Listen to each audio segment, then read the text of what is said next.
Adam, I know you can't relish being in a position where you have to stop a losing streak again, but what's the feeling of being able to do it, being counted on to do it, and knowing that you're going to be able to come through in those spots?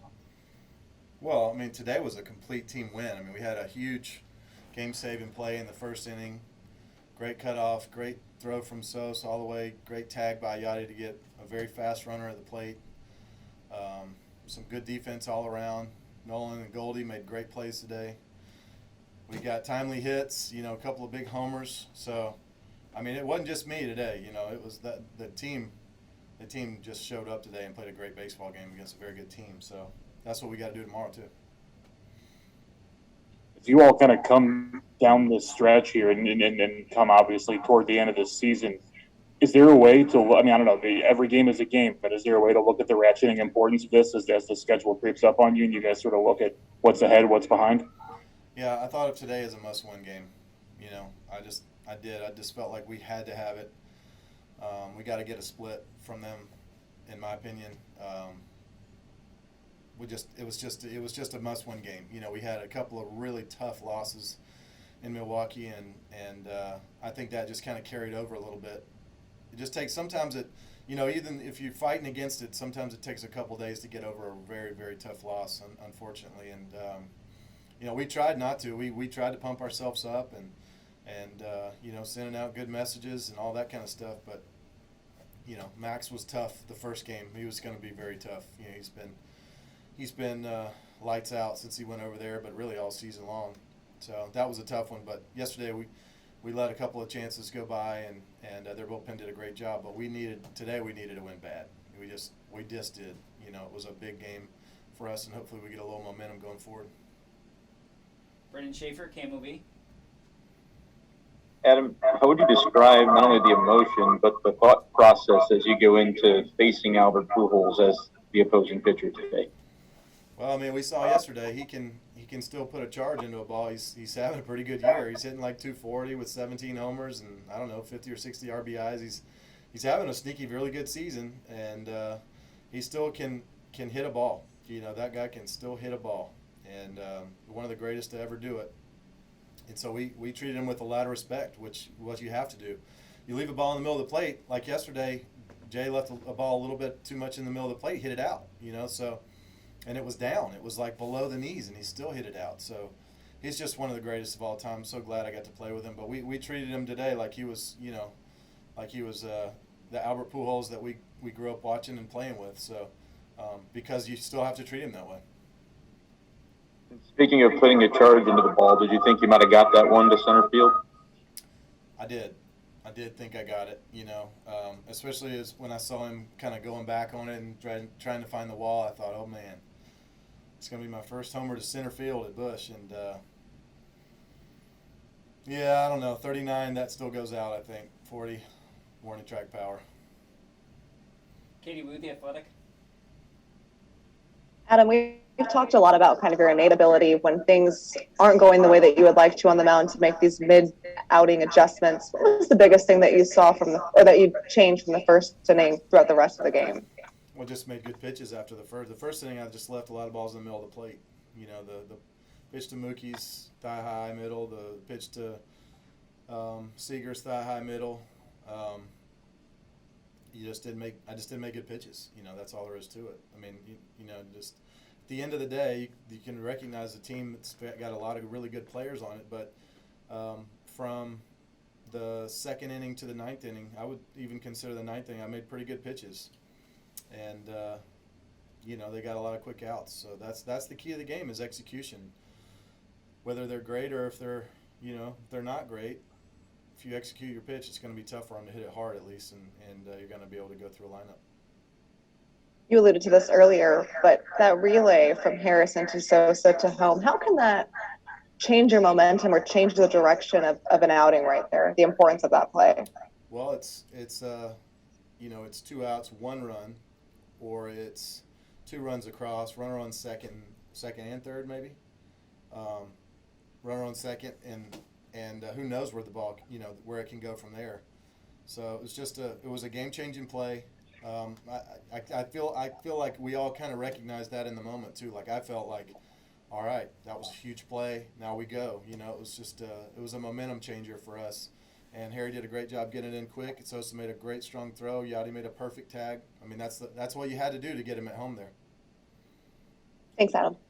Derek Gould, St. Louis Post-Dispatch. And then to follow up on the sort of the timeline of the game, any surprise then that it's Yachty who hits the home run there right immediately after to give you the lead? No, never surprised.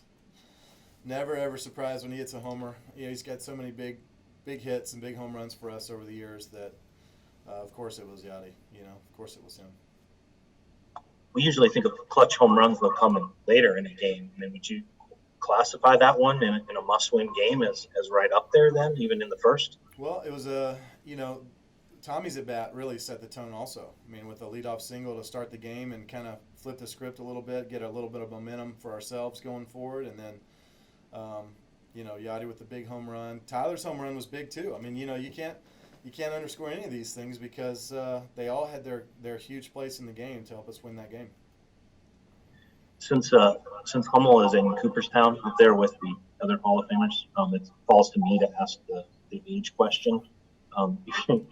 You're the first Cardinal to get 15 wins since a gentleman who actually had the nickname Old Pete, but he also closed off the first World Series. So I don't know if you start putting these milestones together, all these milestones at 40, do you relish those in the same way that, like, you say, hey, if you lose 100 games, you got to be good enough to be around that long? I can already hear the joke inside the clubhouse right now. Hey, Wayno, when did you go by Pete? I can already hear it. Yeah. What? You're welcome. Yeah. No, I mean, I'm trying really not to think about my age at all because I don't feel like it's a factor. I feel very confident and strong when I go out there, and I'm 40, but who cares? Two other quick questions for you. One, do you take great joy in the way you spread the ball around? When you started making it work today, it was ground ball for home. You got everybody. Mm-hmm. Yeah, that's pitching. When you recognize the game plan and see what they're trying to do, and you attack it a little bit differently than you were going into it. I mean, that's just pitching, and you have to, especially with a lineup like that, where guys that can do so many dynamic things from top to bottom, you got to move it and shake it and curve it and sink it and up and down and in and out a lot, or they're going to make it very tough on you. So, just try to keep them off balance, move the ball around a little bit, execute some a game plan, and yeah. The last thing I wanted to ask you, we all saw your video yesterday where you polled your family for your return for 2022. Did that prompt a phone call today from the Cardinals to start that discussion? I don't know. Nobody calls me on days I'm pitching. You know that, Derek. Oh, fair point. I turn my phone off, Derek. So knuckleheads like you don't ask me a bunch of questions when I'm starting. I know I've always respected that through the 30 years of covering it. See there.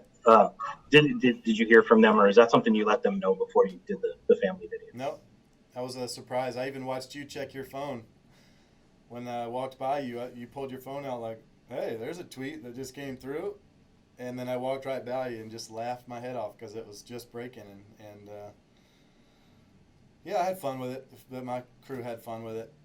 Yeah, my daughters somehow didn't think that was going to end up on social media, even though I told them it was. But they looked pretty anyways. Thanks, Adam. Okay. Zach Silver, MLB.com. Adam, to that point, how important and nice and meaningful was it for you to get them involved in that announcement? And as much as you're willing to share, what the conversation sort of been like for you? Obviously this is going to be a baseball and a family decision. What has sort of led to you to come to this conclusion at this point? Yeah, my daughters and son and they're so great. They know I'm having fun. We've had a rule where as soon as I retire, I'm going to get them a dog. Because we have so many kids. Just when I'm gone a lot, it would put a lot of pressure on Jenny to mind a dog too. So they've been wanting a dog for a while, but they're like, all right, you can play, but can we still get a dog? I'm like, so we got to negotiate that. My wife is coming around to it, but we'll see what happens. Do they have a specific breed they want that they're trying to get you to get? I think they would take a mutt right off the street just to have a dog, you know. I mean, just because sometimes those are the best dogs anyways. But no, I think they're just ready to have a pet in the house. And, you know, selfish dad's been playing baseball since the Vietnam War almost, and they hadn't been able to have a dog, so I feel bad about it, but I'm having fun. We still got some negotiations to go through. I guess them wanting you to keep doing this and keep having fun. How much does that mean to you that they want you to give this one more go and give this just something you love doing, that this is as meaningful to them as it is to you?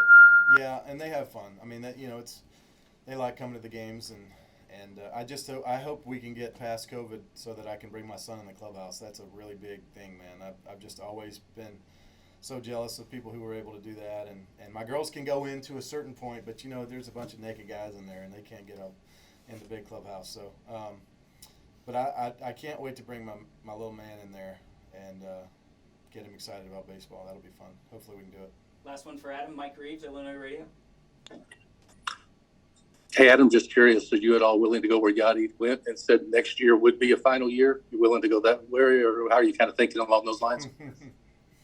Well, I mean, I've only said that I'll play next year, you know, or that I would like to play next year. Those things can change, though. You know, my family still has the overruling power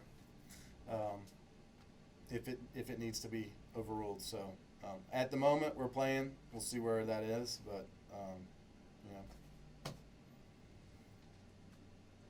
Great. still negotiations got to happen, Mike. Can't give you too much, you know. Thanks, Adam. All right, thanks, guys.